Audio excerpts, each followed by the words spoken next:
The Complete and Utter History of the World by Samuel Stewart, age 9. By Sarah Burton. Narrated by Oliver Hembrough. Dear Mrs. Stewart, I thought I had better write to you in advance of prize-giving day to explain why Samuel is not receiving the History Prize, under 10s, which personally I think he deserves. But no names, no pack drill. Who am I to argue with the powers that be? Suffice it to say that Sam's compendious History of the World, which I enclose, is written with what I consider exceptional enthusiasm and interest, and coming in at 10 times the length of any other entry, should have won hands down no contest on evidence of endurance alone.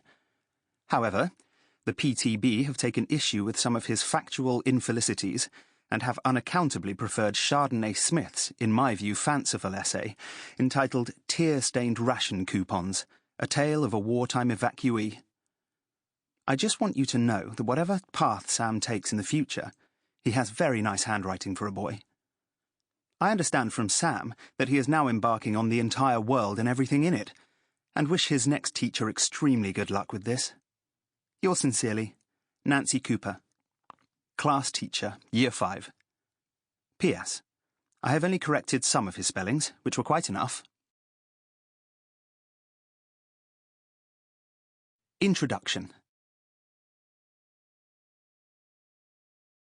The first and most important thing to know about history is that it is very old. History goes back a very long way indeed. In fact, the very first people on Earth, the cavemen, probably didn't even realize that history was starting. Otherwise they would have invented writing a bit more quickly and begun writing it down. So, history had to wait quite a long time before anyone started writing it down, because nobody really noticed it was there. The other thing you need to know about history is that people do not agree about what it really is. For example, there are at least 2 versions of how history began, and they are both highly suspicious. Did God create Adam and Eve, or did we evolve from walking fish? I think not.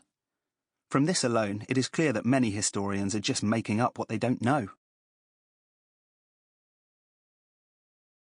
The Ancient Egyptians. As Mrs. Cooper says, the clue is often in the title. Their name tells us that the ancient Egyptians were ancient and from Egypt, where they lived in pyramids.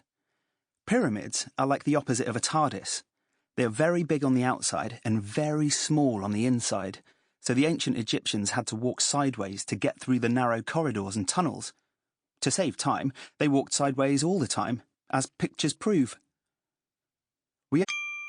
Sample complete. Ready to continue?